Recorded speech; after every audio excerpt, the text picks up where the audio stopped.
Bonjour à tous. Aujourd'hui, nous sommes le jeudi 2 octobre 2025 et nos amis Richard Wolff et Michael Hudson sont avec nous.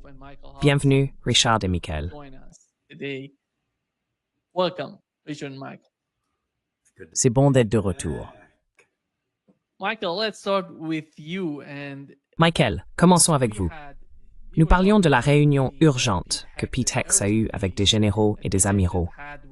Ils ont abordé de nombreux sujets, la politique étrangère, la politique intérieure. Mais la question principale en ce moment est la manière dont les États-Unis perçoivent les conflits en Ukraine et au Moyen-Orient. L'un d'eux, Donald Trump, a déclaré à 2 reprises que la Russie était un tigre de papier. Ensuite, il a affirmé que ce n'était pas ce qu'il voulait dire, mais il a de nouveau tenu le même genre de propos, à savoir que la Russie est un tigre de papier. Pensez-vous que nous nous rapprochons d'une guerre nucléaire avec ce genre d'attitude? Parce que ces pays ne savent pas ce que Donald Trump a en tête.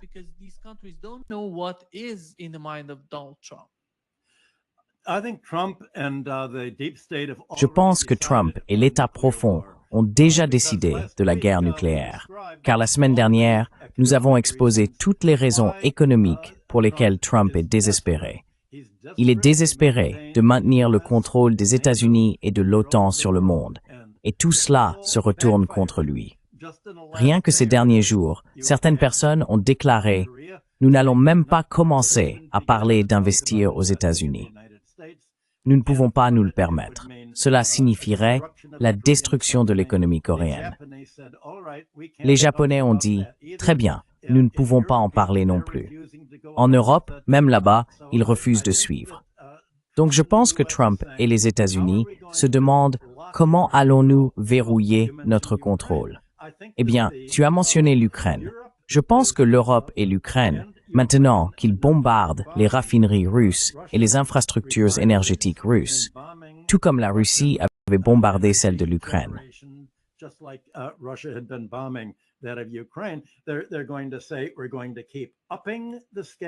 Ils vont dire, nous allons continuer à augmenter l'échelle, jusqu'à ce que finalement vous n'ayez plus d'autre choix que de résister. Vos invités et les commentateurs partout sur Internet disent que la population russe et ce qu'on appelle la droite, c'est-à-dire l'aile nationaliste, disent « nous devons réagir ». Parce qu'à un moment donné, il faudra bien répondre. Et autant le faire plus tôt que plus tard, après qu'ils auront fait exploser davantage de nos raffineries et de notre production d'énergie. Donc je pense que le moment approche à grands pas, surtout maintenant que l'Estonie a saisi le pétrolier russe. Cela signifie en somme une escalade après l'autre.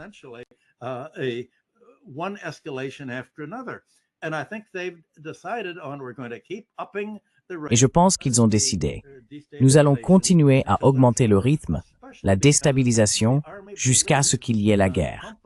Surtout parce que l'armée croit, et Trump croit, que s'ils peuvent enliser la Russie en Ukraine, alors la Russie sera incapable d'aider l'Iran à se défendre contre ce qui n'est plus qu'à 1 ou 2 semaines, l'attaque d'Israël et l'attaque de l'Amérique contre l'Iran. Ce qui va entraîner tout simplement la conflagration du Proche-Orient. Et j'ai dressé une liste dont nous avons parlé plus tôt, de toutes les choses que l'Amérique essaie de faire pour verrouiller sa position. Le pétrole et le dollar. Mais il me vient à l'esprit que Trump et ses conseillers doivent savoir qu'aucune de ces mesures ne fonctionnera. Et je pense que Trump a son propre agenda. Toi et moi en avons parlé plus tôt. Son besoin narcissique de se rendre célèbre. Et je pense qu'il a compris qu'il existe un moyen pour lui de devenir la personne la plus célèbre de l'histoire.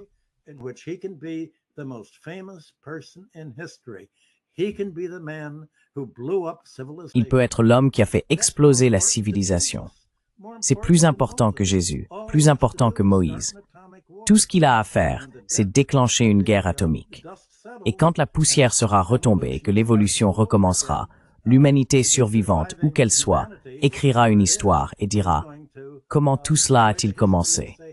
Comment le monde a-t-il explosé ?» Et ils diront « Quelqu'un qui s'appelait Donald Trump. » C'est son rêve. Un narcissique ne peut pas résister à la tentation d'être la personne la plus importante et la plus célèbre de toute l'histoire. Et qui pourrait l'en empêcher? Les historiens s'émerveilleront de la façon dont il a pu régner d'une main de fer.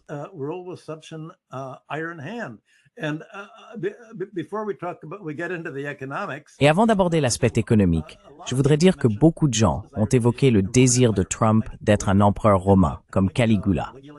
Caligula est devenu célèbre pour avoir exercé un tel contrôle sur le Sénat qu'il a nommé son cheval, incitatus, sénateur.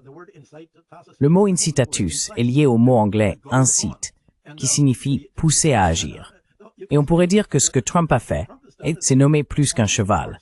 Il a nommé toute une écurie de ministres et de responsables qui dirigent le pays et qui sont l'équivalent humain du cheval de Caligula.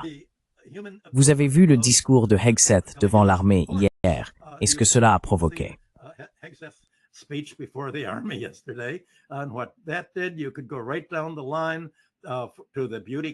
Vous pouvez passer en revue les lauréates de concours de beauté et les présentateurs de Fox News qui ont été nommés administrateurs.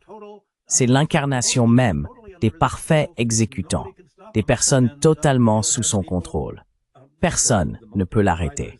Et il aura des gens, les conseillers militaires, comme Keith Kellogg, les conseillers de Netanyahou. Vous pouvez continuer la liste. Les néoconservateurs, peu importe ce dont nous allons parler pour le reste de cette heure, il n'y a rien que les États-Unis puissent faire pour inverser la défaite. Le fait que le siècle américain, disons de 1925 à 2025, est terminé et que la domination occidentale est finie.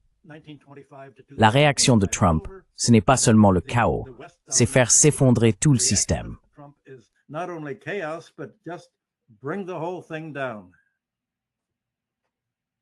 Vas-y, Richard. Go ahead, Richard. D'accord, eh bien, peut-être que cette fois, Michael et moi pourrons être un peu en désaccord et voir comment cela évolue au fil de l'émission. Je comprends ce que Michael dit. Est-ce une possibilité à laquelle nous sommes confrontés? Est-ce une direction que nous pourrions prendre? Absolument. Je ne vais pas prétendre que ce n'est pas le cas. Mais je vais soutenir que lorsque les sociétés se retrouvent dans l'impasse dans laquelle je pense que nous sommes actuellement, et c'est à peu près le même raisonnement qui m'y conduit que celui de Michael et dont nous avons discuté dans cette émission depuis un certain temps déjà.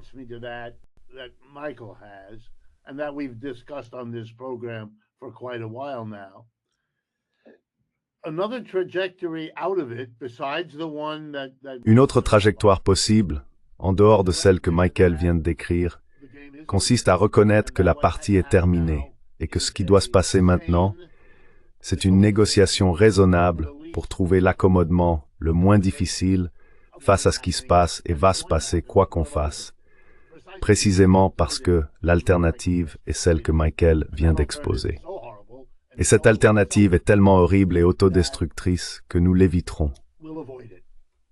Je trouve un certain réconfort à savoir que, quoi qu'il y ait eu dans l'esprit d'Adolf Hitler, de Benito Mussolini ou de Francisco Franco, cela ne s'est pas non plus réalisé. Ces projets se sont effondrés. Et ils se sont principalement effondrés parce qu'ils ont surestimé ce qu'ils pensaient pouvoir accomplir, provoquant ainsi le contre-coup qui les a finalement submergés et effacés. Au moins pour un temps de l'histoire.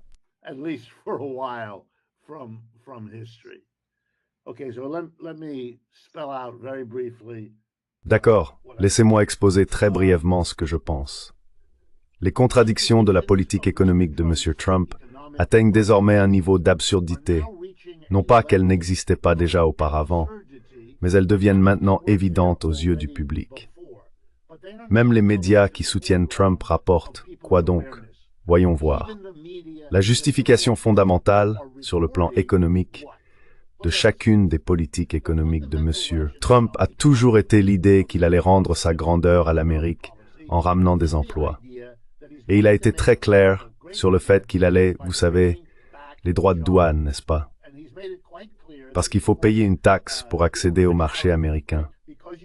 Nous espérons voir des entreprises revenir s'installer aux États-Unis, car ce serait pour elles un moyen d'y échapper.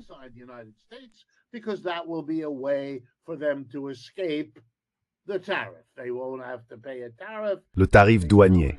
Ils n'auront pas à payer de tarifs.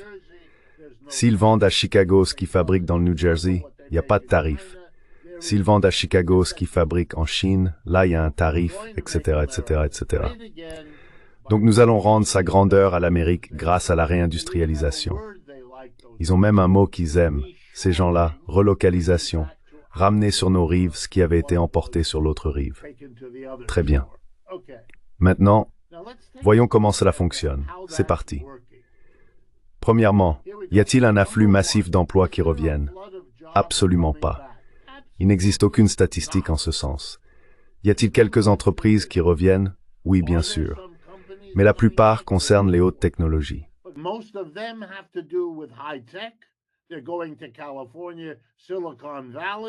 Ils vont en Californie, dans la Silicon Valley, et la seule chose qui leur manque, ce sont de nombreux emplois, parce que ces entreprises sont à forte intensité de capital. Elles regorgent d'ordinateurs, de tout le matériel dont elles ont besoin, et les personnes qui y travaillent sont très éduquées, très qualifiées, mais peu nombreuses. Ce n'est pas une solution au problème du chômage. Et comment le savons-nous?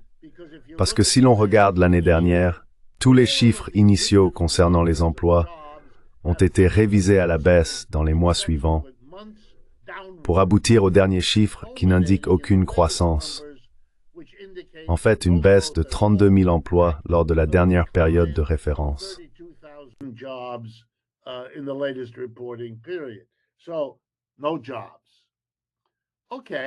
Donc, pas d'emploi. D'accord, pourquoi? Eh bien, voici les contradictions.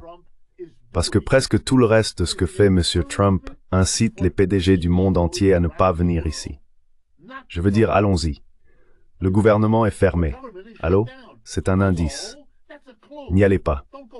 Si vous êtes un chef d'entreprise, vous n'allez pas vous installer, vous n'allez pas dépenser des millions de dollars pour déplacer une usine ou un bureau, perdre une année entière à vous adapter, pour aller dans un endroit où les deux principaux partis ne parviennent même pas à faire fonctionner le gouvernement.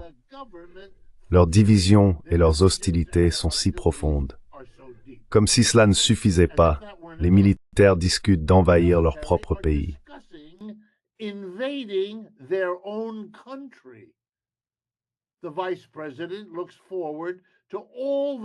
Le vice-président se réjouit à l'idée que toutes les grandes villes soient occupées. Mais pourquoi voudriez-vous déménager dans un pays qui envisage cela? Il y a 800 façons de commettre une énorme erreur. Vous n'allez pas faire ça. Vous n'allez pas être le vice-président chargé de l'emplacement qui passera à l'histoire comme ayant été assez stupide face à ce que je viens de dire pour s'installer aux États-Unis. Eh bien, je n'ai pas fini. Selon la presse financière, nous sommes au bord d'une période de stagflation, un mélange de croissance économique faible, ce que confirment les chiffres du chômage que je viens de mentionner, et d'une inflation incontrôlée.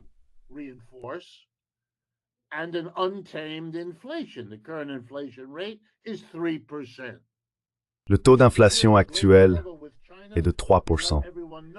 Si nous sommes dans une grande lutte avec la Chine, laissez-moi vous dire que le taux d'inflation officiel en Chine est actuellement de moins 0,4%. Ils n'ont pas d'inflation, ils ont de la déflation. Les États-Unis ont un taux d'inflation de 3%. Cela à lui seul permettra aux Chinois de surpasser les États-Unis chaque année où cela se poursuivra. Oubliez les droits de douane, oubliez même les taux de change.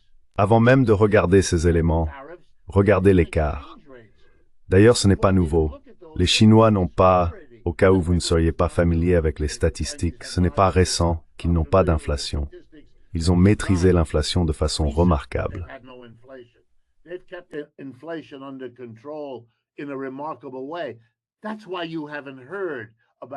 C'est pourquoi vous n'entendez pas parler de l'inflation en Chine, parce que ce n'est pas un chiffre négatif dont les médias peuvent parler. Gardez cela à l'esprit lorsque vous lisez que la Russie est à genoux, son économie.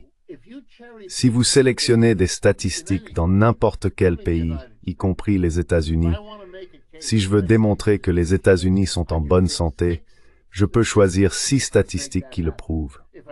Si je veux montrer que les États-Unis sont en difficulté, je peux en choisir 6 autres et défendre cette idée. Tout analyste qui a un peu de bon sens c'est que le vrai travail d'analyse ne consiste pas à sélectionner les chiffres qui arrangent ce qu'un enfant en bas âge peut faire. C'est l'équilibre. Comment parvenir à un jugement qui prend en compte les différentes statistiques, dont certaines sont toujours à la hausse et d'autres à la baisse.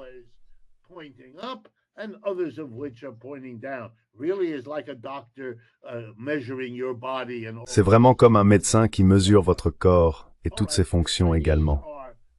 Très bien, les Chinois sont quoi? Ils ne font pas que gagner la course économique. Il ne suffit plus simplement de dire « Regardez le PIB ».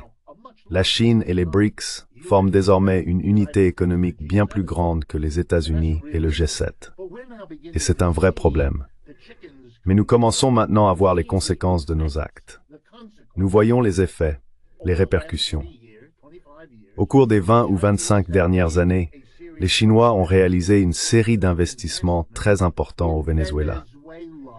Ils ne sont pas en position, ni au Venezuela, ni dans aucun des autres pays où ils ont investi, de permettre aux États-Unis de renverser un gouvernement à leur guise pour ensuite quoi?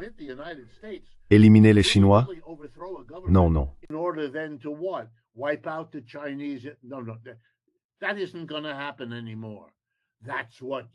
Cela n'arrivera plus désormais. C'est ce qui se passait autrefois dans l'ancien monde colonial, oui, mais plus maintenant.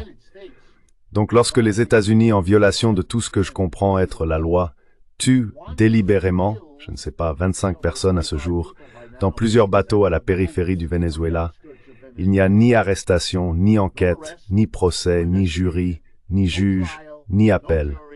Meurtre sur le champ, avec des déclarations affirmant que le Venezuela est puni pour ses activités liées à la drogue. Tous ceux qui connaissent un tant soit peu le trafic de drogue savent que l'essentiel du commerce de drogue se fait du côté de l'océan Pacifique de l'hémisphère occidental et non du côté atlantique. Ce qui arrive de l'Atlantique par les Caraïbes, c'est dérisoire. Si vous voulez vraiment lutter contre la drogue, le Venezuela n'est pas votre cible.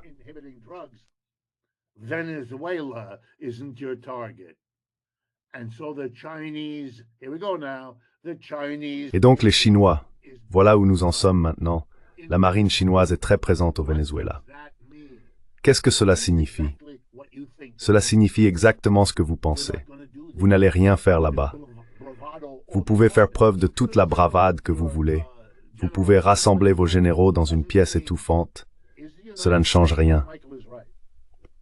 Est-ce que les États-Unis, si Michael a raison, s'apprêtent à collaborer avec Israël pour attaquer l'Iran et le Venezuela, alors que la question de Gaza n'est pas résolue et que la guerre en Ukraine est en train d'être gagnée par la Russie? Vraiment? Vous savez ce que ce serait? De la surextension. C'est exactement ce qui a mis fin à Hitler, Mussolini et Francisco Franco. Je parie que malgré leur côté bouffon, parmi les conseillers de M. Trump, il y en a qui pourraient aussi le lui dire. Et sinon, eh bien, did you ask something? Go ahead, Michael. Vas-y, Michael. Ton micro est coupé. Tu es en sourdine. Okay. Yeah. I think that D'accord. Je pense que pour Trump, la quête du contrôle unipolaire des États-Unis ne peut pas être terminée dans son esprit. Il ne peut pas le reconnaître, car cela signifierait qu'il est un perdant, et c'est ce qui le rend si désespéré. Il réagit de façon désespérée, avec une stratégie que Richard et moi avons décrite ces dernières semaines comme étant vouée à l'échec, pour des raisons que nous avons expliquées. Richard a utilisé le mot « surestimation ». Ses tarifs douaniers étaient une surestimation. Son expansion militaire sur plusieurs fronts est une surestimation. Richard a commencé en disant qu'il espère que cela va amener Trump à élaborer une résolution plus réaliste sur la manière dont l'Amérique peut accepter la perte de sa place dans le monde maintenant que le siècle américain est terminé, et sur la façon dont il peut agir de manière réaliste sans pousser de façon autodestructrice d'autres pays à s'éloigner davantage et à renforcer l'isolement économique des États-Unis.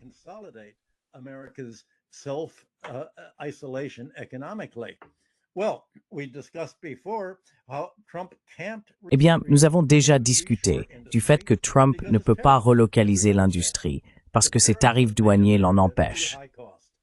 Les droits de douane ont rendu l'Amérique trop coûteuse en ce qui concerne l'acier et l'aluminium, ainsi que de nombreux autres produits que l'Amérique importait. Alors, que va faire Trump pour tenter de compenser le fait que d'autres pays ont déjà, ces derniers jours, rejeté l'idée de relocaliser leur industrie aux États-Unis? Ils ne peuvent pas se le permettre, et Trump insiste pour que les États-Unis conservent les profits de cette industrie. Cela signifie que tout investissement étranger dans l'industrie américaine risque d'être perdu. Quel est le problème? Eh bien, je l'ai déjà souligné. Le pétrole et le dollar américain sont la clé de l'hégémonie des États-Unis. Le pétrole est, à mon avis, absolument essentiel.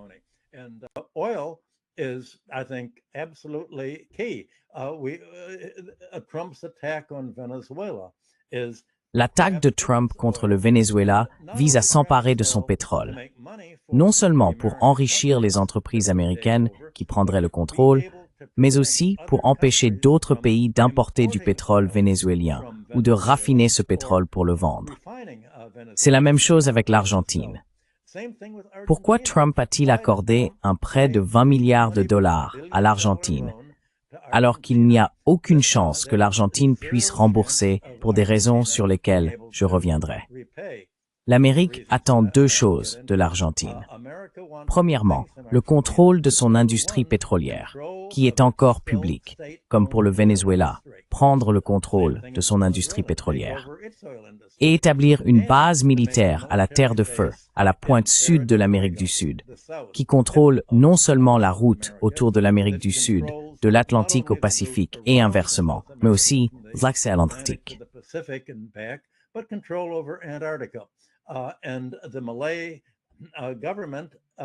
Et hier, le gouvernement Milei a donné à l'Amérique la permission d'installer des bases militaires là-bas en contournant toute approbation du Congrès en Argentine, ce qui a créé une crise.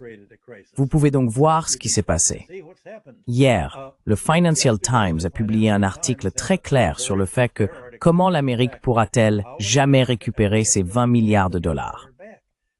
La seule façon d'y parvenir serait que le FMI accorde encore un autre prêt à l'Argentine, un prêt perdant, car les 20 milliards de dollars vont être dépensés immédiatement par Milei pour soutenir le peso argentin, afin que les classes les plus aisées d'Argentine puissent transférer leur argent des pesos argentins vers le dollar, l'or ou autre chose, sans que le taux de change actuel, pas une dévaluation, mais un prix où elles devraient obtenir moins de dollars ou moins d'or pour leurs pesos, ne change. Donc cet argent va être dépensé tout de suite.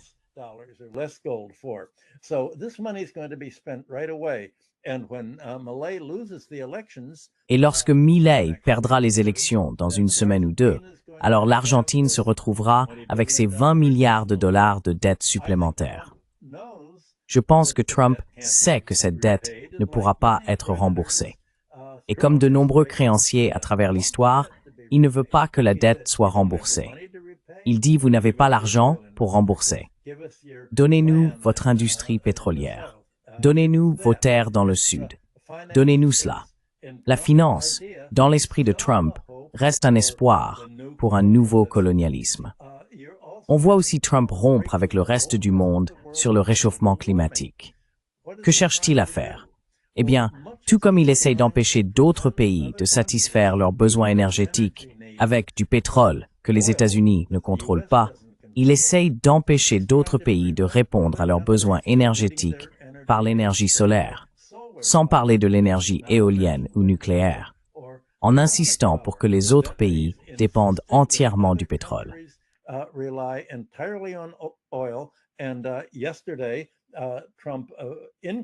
Et hier, Trump a augmenté les subventions et la mise en vente de vastes terres charbonnières, affirmant que non seulement le pétrole est le carburant de l'avenir de l'Amérique, mais que le charbon l'est aussi.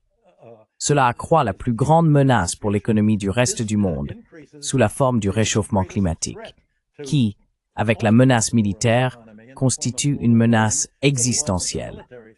Les autres pays, à mon avis, doivent se rendre compte. Pourquoi Trump refuse-t-il avec autant d'insistance de reconnaître le réchauffement climatique? C'est parce que le réchauffement climatique menace la capacité de l'Amérique à couper l'énergie des autres pays, à couper leur électricité, à leur refuser la puissance, tout comme elle a fait exploser le gazoduc russe de la mer du Nord vers l'Europe. Tout cela revient donc à soutenir le dollar.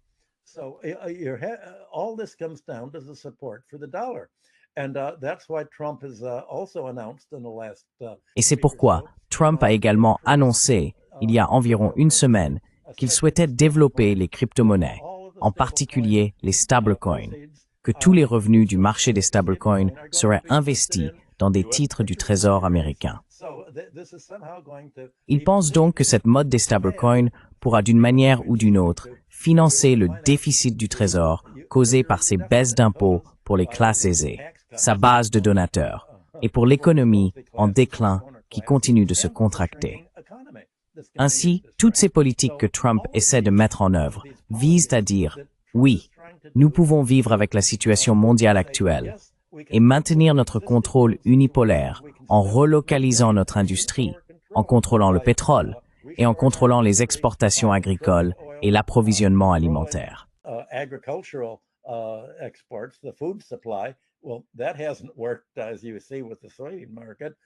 Eh bien, cela n'a pas fonctionné, comme on le voit avec le marché du soja.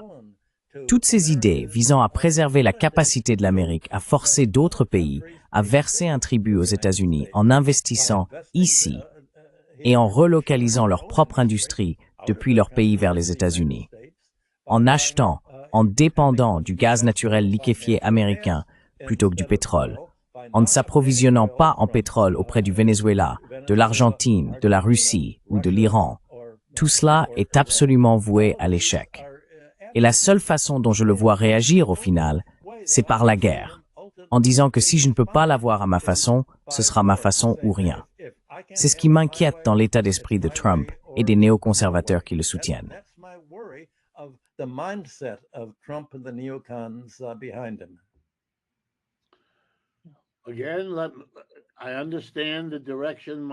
Encore une fois, permettez-moi, je comprends la direction vers laquelle Michael s'oriente. Je comprends la logique. C'est une logique convaincante, elle est claire. Permettez-moi simplement de commenter en évoquant une direction alternative que ces mêmes évolutions pourraient prendre.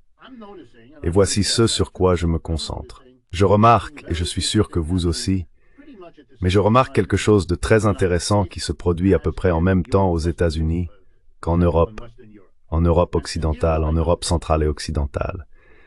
Et voici ce que j'observe.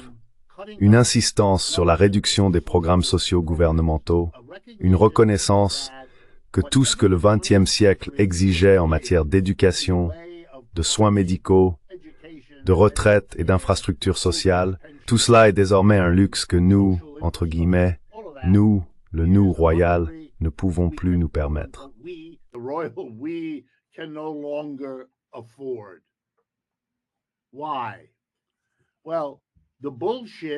Pourquoi?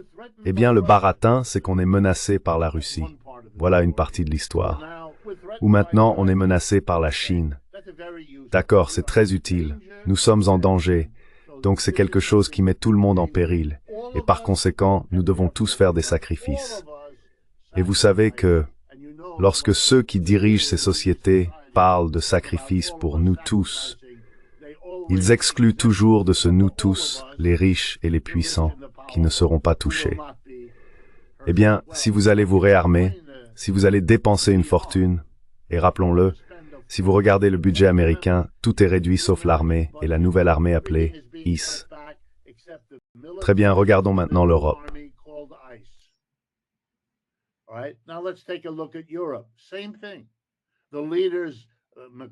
Même chose.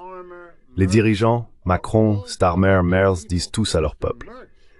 Monsieur Merz, c'est remarquable, si vous lisez ses discours, il dit simplement « Nous sommes en danger, les Russes nous menacent, nous allons renforcer notre armée et d'autres choses ne seront plus disponibles. » Aucun mystère pour Monsieur Merz.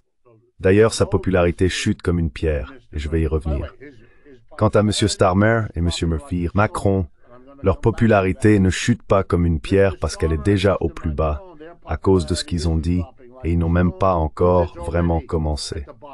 Donc, dernière pièce à conviction.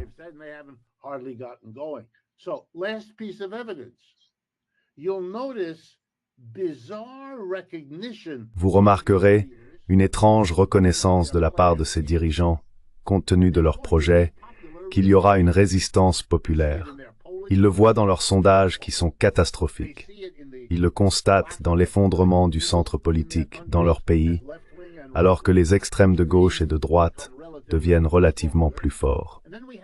Ensuite, nous avons M. Starmer, qui est littéralement en train de toucher le fond, et vous savez de quel fond je parle, dans sa carrière politique, qui est passé de sommets incroyables lors des dernières élections à un crash spectaculaire.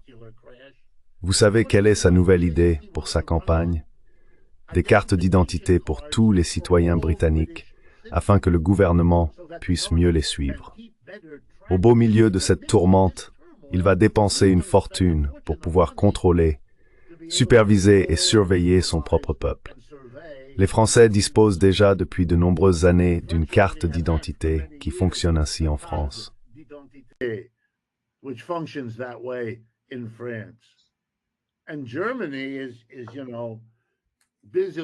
l'Allemagne, vous savez, s'emploie activement à interdire l'extrême droite politique, comme prélude à tenter de faire la même chose si la gauche prend de l'ampleur en Allemagne, comme c'est déjà le cas en France, si les Allemands imitent les Français dans l'unification de leur parti de gauche et dans leurs actions de rue. Alors que voyons-nous? Nous voyons ce système conscient des mêmes conversations dans leur langue, parallèle à ce que nous faisons ici, se préparer à livrer bataille, se préparer à écraser ce qui constitue le véritable danger. Parce qu'ils ne veulent pas de cette guerre dont parle Michael. Ils comprennent ce que cela pourrait leur coûter. Ils espèrent donc peut-être pouvoir gérer ce moment de crise de la manière dont on s'attendrait à ce qu'une société capitaliste le fasse, en écrasant sa propre classe ouvrière, en retirant suffisamment de richesses pour pouvoir s'accommoder la monopuissance de la Chine.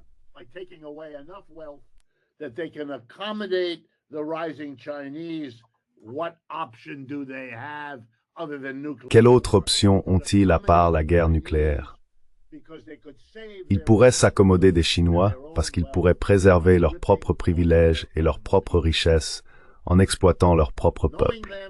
Les connaissant le courage dont ils manquent, je pense qu'il y a de fortes chances que ce soit ce qu'ils essayent de faire. Et ensuite, la question est, comme toujours, la classe ouvrière de ce pays et de l'Europe va-t-elle permettre que cela se produise? Vont-ils accepter que leur niveau de vie soit érodé, comme c'est le cas ici? Vont-ils admettre que l'armée de leur propre pays, financée par leurs impôts, puisse être utilisée pour occuper les villes qui fournissent la majeure partie des recettes fiscales? Ou bien l'absurdité de cette situation permettra-t-elle l'émergence d'une autre politique?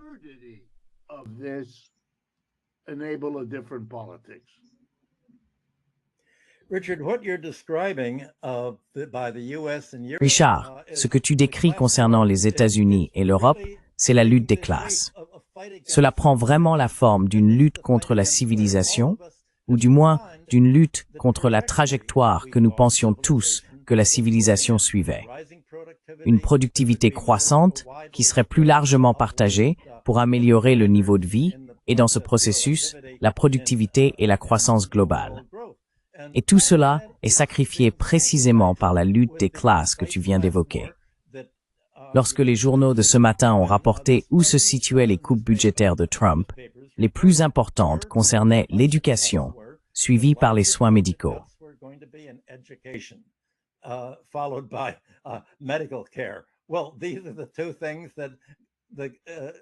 Eh bien, ce sont les deux choses que la civilisation était censée apporter par l'État. Un État créé en retirant le pouvoir des mains d'une aristocratie et d'un propriétaire foncier héréditaire pour le placer entre les mains d'une économie supposément démocratique ou du moins d'un État socialiste, administré qui augmenterait l'éducation, la productivité, les soins de santé et assurerait une croissance continue. Tout cela est remis en cause par Starmer, avec sa nouvelle inquisition, comme vous l'avez décrit, ainsi que par Merz et Macron. Et le résultat, c'est qu'à mon avis, deux phénomènes se produisent simultanément en ce moment.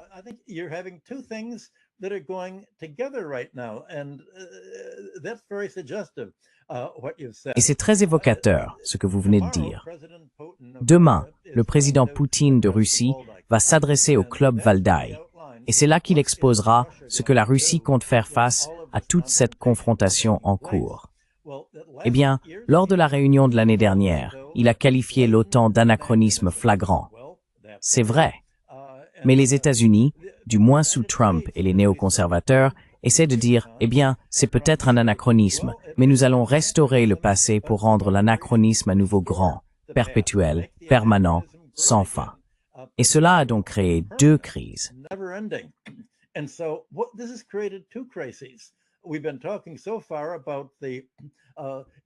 Jusqu'à présent, nous avons parlé de l'isolement géopolitique de l'Occident, les États-Unis et l'Europe, par rapport au reste du monde qui ne s'implique pas dans cette crise. C'est un système militariste, donc financiarisé, remplaçant le socialisme industriel et le capitalisme industriel par le capitalisme financier. Il s'émancipe du colonialisme, mais aussi des résidus du colonialisme. La dette extérieure et les oligarchies clientes que les gouvernements occidentaux axés sur l'extraction de rente ont installées.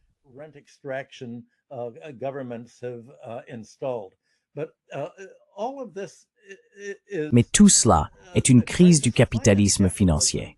Et le capitalisme lui-même est une déformation de ce que l'on pensait être un capitalisme industriel évoluant vers le socialisme. Exactement ce que vous avez décrit comme étant notre objectif, afin que l'Amérique et l'Europe puissent être aussi prospères que la Chine, par exemple. Et ici, vous avez une économie de rentiers qui utilise une sorte de système de Ponzi, un schéma financier dirigé par la Réserve fédérale, pour simplement donnons juste assez d'argent aux banques pour qu'elles donnent à la population la capacité d'acheter de l'immobilier à crédit, d'acheter des actions et des obligations à crédit. Nous allons continuer à enrichir les actionnaires, les détenteurs d'obligations. Et cela concerne les 10% de la population contre le reste de la population. Et puis, d'une manière ou d'une autre, nous pourrons déplacer tout notre argent quelque part. Eh bien, cela fait partie de l'attaque libertarienne contre le gouvernement.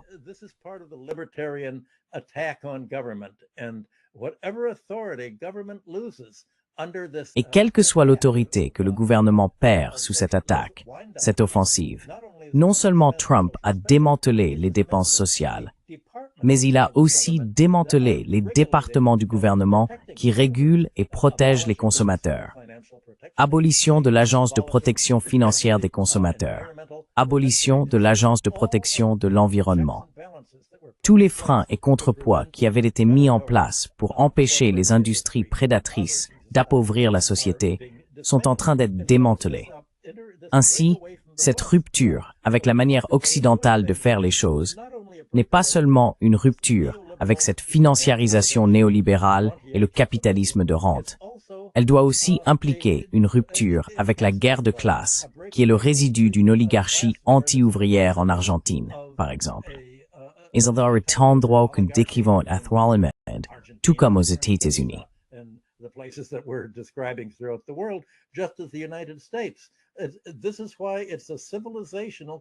C'est pourquoi nous traversons actuellement une crise de civilisation. Pas seulement une crise militaire, y aura-t-il une guerre mondiale? Pas seulement une crise environnementale liée au réchauffement climatique, mais vraiment, quelle sera la structure du gouvernement? Va-t-il gouverner pour les 1% ou pour l'ensemble de l'économie? Les 1% veulent s'enrichir en endettant et en appauvrissant l'économie avec une austérité dont ils sont les bénéficiaires. Voilà l'alternative proposée par les États-Unis et l'Europe à ce qui était autrefois la définition de la civilisation. Et la question est de savoir si les pays des BRICS seront capables de reconnaître cette guerre de classe, cet aspect de la relation de classe dans la rupture internationale qui est en train de se produire.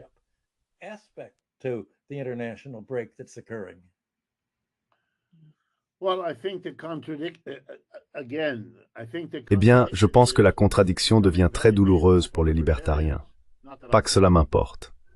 En d'autres termes, ce que vous observez, c'est une consolidation du pouvoir gouvernemental utilisé dans la société civile à une échelle qui doit en pousser un bon nombre à abandonner. Je veux dire, vous plaisantez. Vous soutenez M. Trump, et il est en train de consolider un pouvoir gouvernemental destructeur, du genre que vous n'imaginiez, comme certains le disent, n'exister que dans votre caricature du socialisme. Soyons vraiment clairs. Dans le récent discours que M. Trump a prononcé à l'ONU, je crois que c'était là ou sinon devant un autre public, il a mis sur un pied d'égalité 3 choses comme étant ses 3 objectifs. Vaincre ceux qui sont anti-américains, anticapitalistes et anti-chrétiens. Ce sont les ennemis de l'intérieur qu'il a ensuite demandé à l'armée d'aller affronter.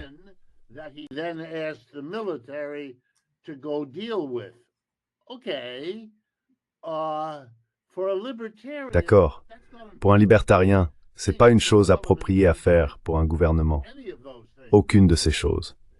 Parce que cela implique, si on est sérieux, des actions comme envoyer des troupes dans les villes, ce qui n'est généralement pas une priorité pour les libertariens.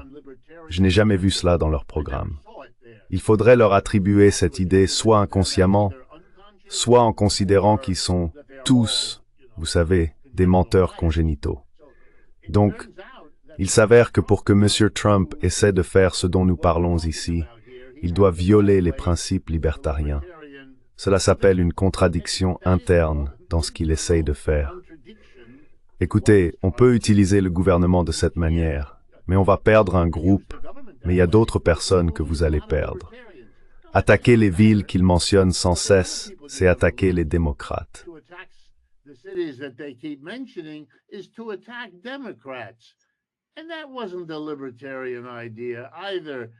Et ce n'était pas non plus une idée libertarienne, que la façon de gérer le conflit républicain contre démocrates consiste à envoyer des troupes, si vous détenez la présidence, dans les villes contrôlées par l'autre parti. Un précédent qui, dans le cas d'un président démocrate, va se retourner contre cette société de manière très douloureuse. Je ne pense pas qu'ils aient la moindre idée de ce que cela implique lorsque M. Trump dit « Je ne laisserai pas Mamdani diriger New York si jamais Mamdani gagne ». Il reconnaît, à sa manière habituelle et bravache, la moitié de la contradiction. La victoire de Mamdani dépend de M. Trump. C'est un effet de M. Trump. Je ne veux en rien minimiser la campagne vraiment brillante que Mamdani a menée à son crédit. Très intelligente, très réfléchie, très efficace.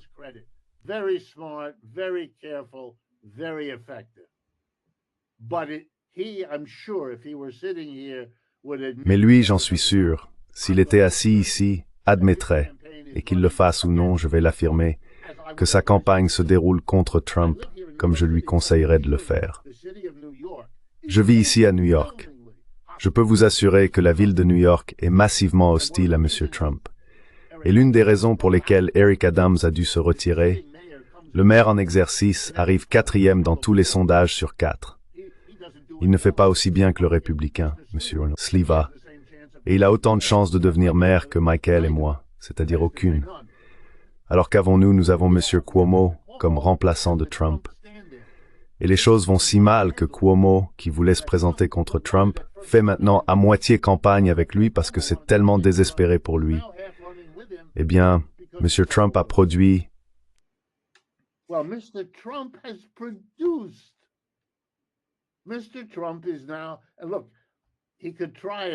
Trump est maintenant, écoutez, il pourrait essayer, dans les premiers mois, de dire que tout est hérité. Mais cette excuse ne tient plus. Les chiffres catastrophiques de l'emploi, c'est M. Trump. Votre grand programme pour ramener les emplois est un échec retentissant. Oh, bien sûr, il rejettera la faute sur tout ce qu'il pourra imaginer sur quelqu'un d'autre. Mais pour nous, c'est facile, c'est sa faute. Mamdani, c'est sa faute. La montée de la présence socialiste dans de nombreuses villes à travers le pays, c'est sa faute. L'extrême droite, c'est sa faute. Il encourage tout cela. Il provoque un conflit civil qui pourrait exploser. Et si cela arrive, je suis convaincu qu'un nombre énorme d'électeurs aux États-Unis, si cela se produit dans les 6 prochains mois, le tiendront pour responsable. Et s'il ne comprend pas cela, alors là, il va vraiment avoir des ennuis. Oh boy, is he going to be in trouble. Richard, ma définition, ma compréhension du libertarianisme sont diamétralement opposées aux tiennes. Le libertarianisme a été créé comme un État policier centralisé. En somme, un pouvoir centralisé. Il a commencé avec l'école autrichienne de l'individualisme, en tant qu'attaque contre l'économie classique et essentiellement contre le socialisme et les luttes qui se déroulaient en Russie, des luttes armées à Vienne. Le libertarianisme veut se débarrasser du gouvernement. Il a créé un récit de l'histoire économique, expliquant comment toute la civilisation économique aurait pu exister sans aucun rôle pour le gouvernement, sans agence de régulation, sans aucune capacité du gouvernement à interférer avec l'entreprise privée. Si vous démantelez le pouvoir du gouvernement, qui va alors planifier et allouer les ressources de l'économie? Wall Street. Le libertarianisme a toujours été une défense de Wall Street, pas du gouvernement. Defense of Wall Street, not the government. Control of wealth and the rich, not government. Le contrôle de la richesse et des riches, pas du gouvernement. Blocage absolu de toute tentative du gouvernement d'intervenir sur le marché en taxant davantage les riches, en intervenant par la fourniture de soins médicaux et d'une éducation gratuite, et en ne laissant pas le marché libre forcer les gens à s'endetter à vie pour accéder à l'éducation ou aux soins médicaux. Le libertarianisme est en un mot du fascisme. Dès le départ, c'est ce que c'est, et cela nécessite un État policier pour l'imposer. Le libertarianisme est la doctrine de l'État policier pour libérer le marché des socialistes. Et je suis content que vous ayez mentionné Mamdani à New York. Hier encore, ou peut-être avant-hier, Trump a déclaré qu'il allait, maintenant qu'il y a une fermeture du gouvernement, qui a commencé hier. Il a dit « Nous allons commencer à licencier des employés du gouvernement. » Et je vais me concentrer sur les États qui ont voté démocrate.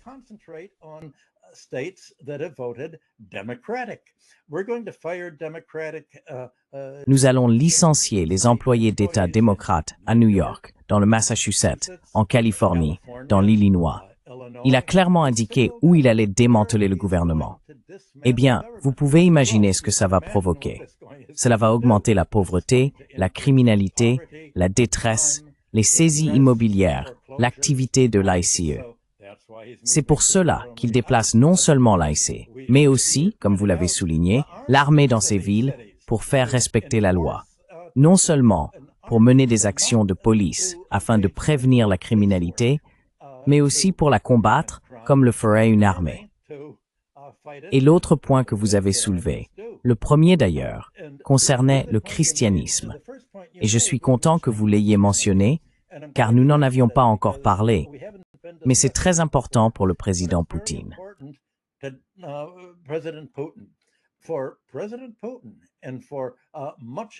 Pour le président Poutine et pour une grande partie du monde, leur conception du christianisme correspond à ce qui subsiste du christianisme originel, l'orthodoxie orientale, l'Église orthodoxe grecque et russe.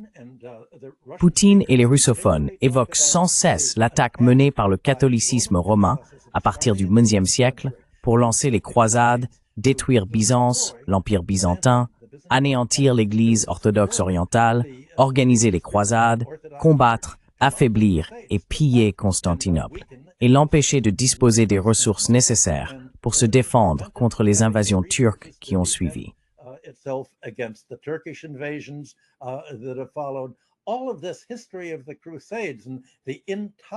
Toute cette histoire des croisades et de l'intolérance de la religion catholique romaine comparée à la tolérance de la religion orthodoxe orientale à l'époque reste une histoire vivante pour la Russie et les autres.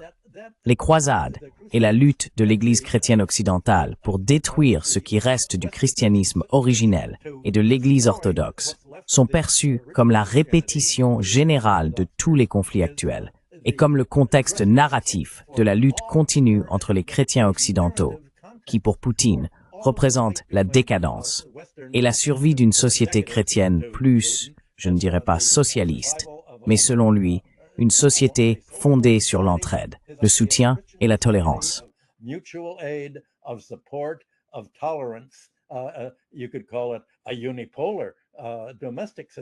On pourrait également qualifier cela de société domestique unipolaire, tout comme de société internationale unipolaire.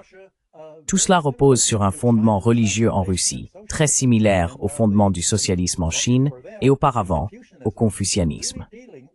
Nous sommes réellement confrontés non seulement à une mentalité économique prédatrice de l'Occident, ceci représente la majorité mondiale, mais aussi à une mentalité religieuse, éthique et sociale qui est en jeu ici. Et l'Amérique ne va pas parler des croisades, de l'intolérance, ni des caractéristiques de ce changement culturel.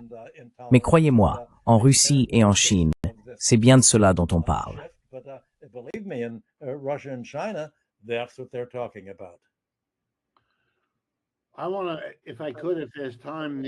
Je voudrais, si je peux, s'il y a le temps, Nima, dire quelques mots sur le libertarianisme. Voyez les choses ainsi, avec ironie.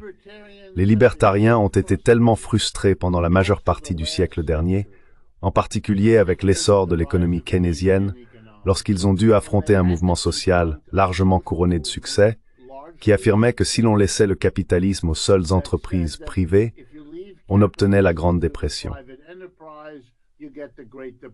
Et donc, il fallait une intervention de l'État. L'État devait avoir une politique budgétaire. L'État devait avoir une politique monétaire.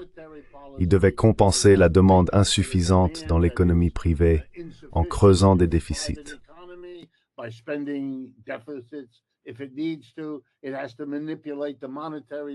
S'il le faut, il doit manipuler le système monétaire, la quantité de monnaie, les taux d'intérêt, etc., afin de gérer un capitalisme qui, si on ne le gère pas, finira par s'autodétruire.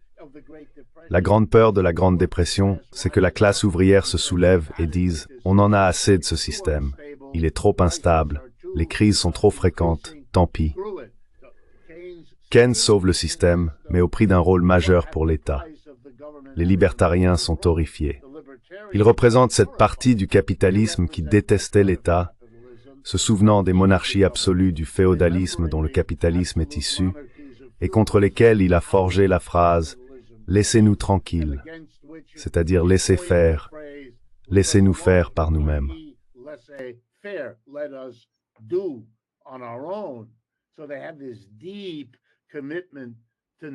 Ils ont donc cet engagement profond à ne pas avoir de gouvernement. Comme c'est ironique, comme c'est douloureux qu'ils doivent faire appel au gouvernement pour sauver leur système. Ils se livrent alors à une fantaisie, c'est ce que signifie le libertarianisme pour moi, la fantaisie qu'il pourrait un jour fonctionner sans le gouvernement ou qu'il l'ait jamais pu. Et ainsi, ils deviennent, au mauvais sens du terme, religieux. Ils s'adonnent à une sorte de fantasme utopique d'absence de gouvernement. Et maintenant, les voilà de nouveau confrontés à la même frustration, car la seule façon d'avancer vers l'absence de gouvernement, c'est de recourir à une intervention massive du pouvoir gouvernemental contre toutes les institutions accumulées.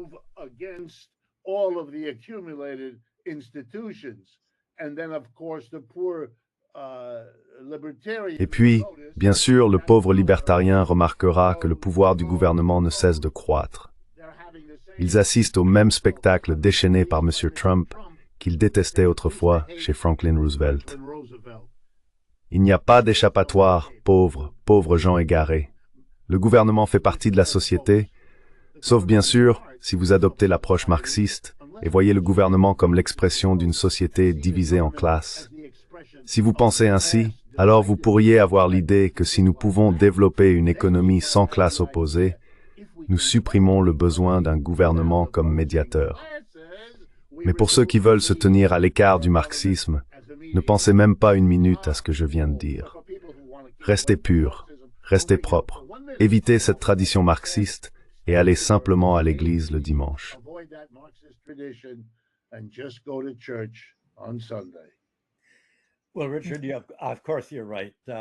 Eh bien, Richard, bien sûr tu as raison de dire que le libertarianisme et une grande partie du christianisme relèvent du fantasme.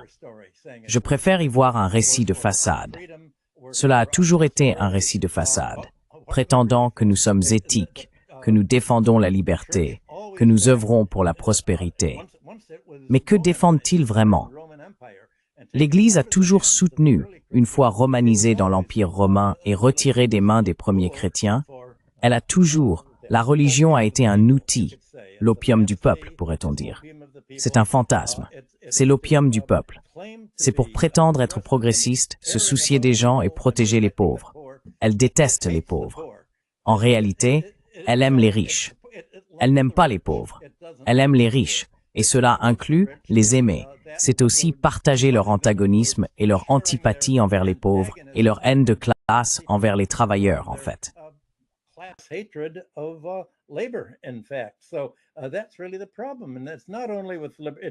Voilà donc le véritable problème. Et ce n'est pas seulement c'est que le christianisme et le libertarianisme vont de pair. Je trouve cela hypocrite. C'est donc un fantasme pour la plupart des adeptes. Il est conçu comme un fantasme par un petit noyau dirigeant, les évêques dans le christianisme, les cardinaux, la hiérarchie, et les fidèles, les moutons en bas, le berger et les brebis. Ce n'est pas l'idée socialiste du type de réforme dont nous parlons. Je suis plus critique politiquement et méfiant quant à la manière dont nous allons éclairer ces chrétiens potentiels, ces libertariens potentiels. Comment dire? Si vous voulez vos idéaux, ce sont exactement ceux dont tu viens de parler, Richard.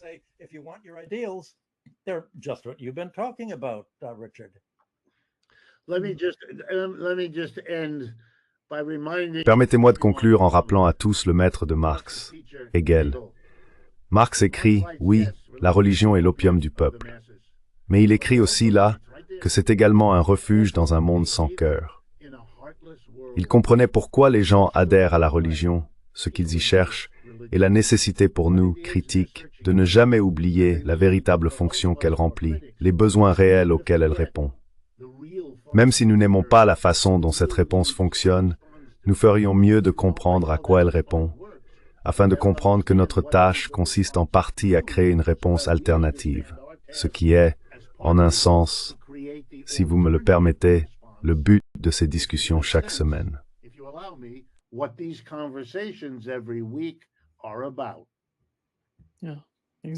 Oui, exactement. Merci beaucoup, Richard et Michael. C'est toujours un grand plaisir.